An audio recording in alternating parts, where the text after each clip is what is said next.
Hello and welcome to this presentation titled Foreign Corrupt Practices Act. This program is another in the 10-minute tips series of programs for credit and collection professionals. My name is Michael Dennis. I will be the presenter. Let's begin with an introduction.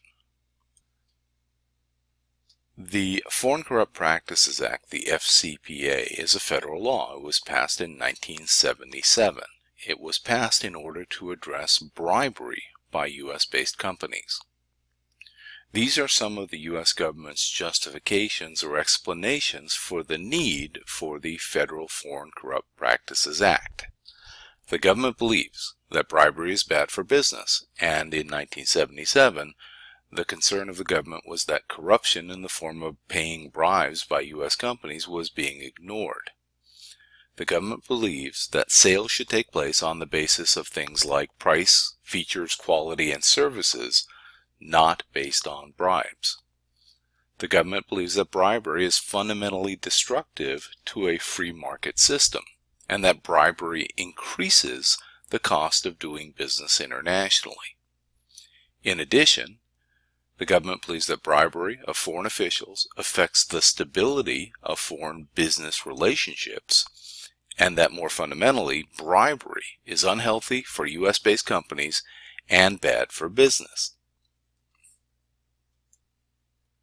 The FCPA, the Foreign Corrupt Practices Act, is a federal law, and not surprisingly, there are penalties for violating this law. Those penalties involve fines and/or criminal sanctions and/or both. As it relates to penalties, the anti-bribery provisions of the law prohibit any offer of payment, any promise of payment, any actual payment, or any authorization of payment of money, or, by the way, anything else of value, to a foreign government official to influence that foreign official in his or her official capacity. Please note that the Foreign Corrupt Practices Act applies to all U.S.-based persons and all U.S.-based companies. Bribery prevention. The FCPA attempts to prevent bribery by U.S. companies in three distinct ways. Number one, the anti-bribery provisions prohibit companies and individuals from bribing foreign government officials. Number two, the FCPA's accounting provisions require and impose very specific record-keeping requirements on U.S.-based companies as well as their foreign affiliate companies. Among other provisions, the record-keeping requirements prohibit companies from falsifying books and records as a way to hide bribes that they have made or are planning to make or are considering making to foreign officials. Number three, the FCPA mandates certain internal controls. More generally, what the FCPA wants is to know that companies have created internal controls that are capable of identifying risk flags and actual instances of attempted bribery of foreign officials by the company. As I mentioned previously, the penalties for violation of the FCPA include fines and criminal penalties. There's another penalty, there's another way in which the FCPA can be enforced, and that is one in which a company that has been found guilty of violation of the FCPA is barred, is prevented from exporting for a specific period of time.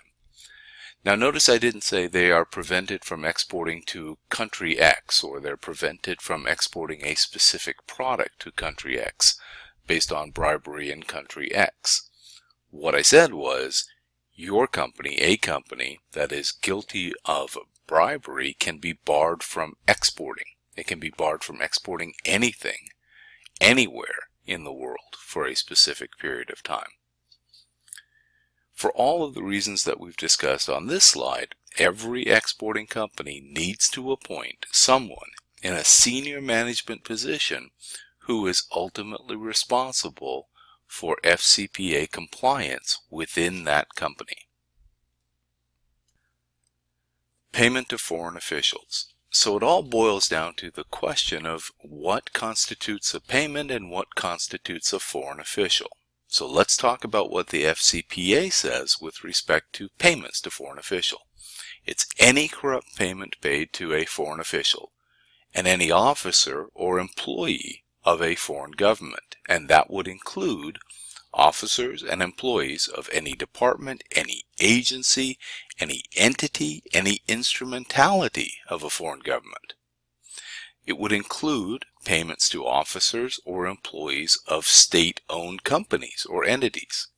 It would include payments to any foreign political party or any foreign political party official. It would include payments to any candidate for political office in a foreign country.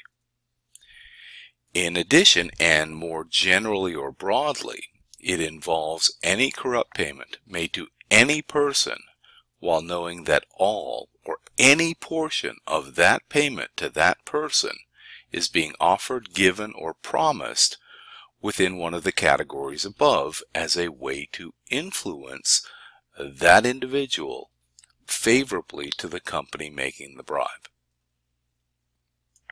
Do's and don'ts. As it relates to the Federal Foreign Corrupt Practices Act, do not permit facilitation payments. To the extent that you see them in connection with export transactions, you should carefully examine requests relating to facilitation payments, consulting fees, royalty payments, expediting fees, incentive payments, etc. These are payments to third parties, which should raise to some extent a red flag in connection with the possibility of an FCPA compliance violation. Do establish internal controls that are adequate relating to payments that you may make or expenditures that you may make in connection with export sales. Do find a way to get an FCPA compliance program in place. Make sure it's comprehensive, make sure that it is formal and written, and that there are training guidelines, and that anybody that's involved in the exporting process has been trained based on your FCPA compliance program.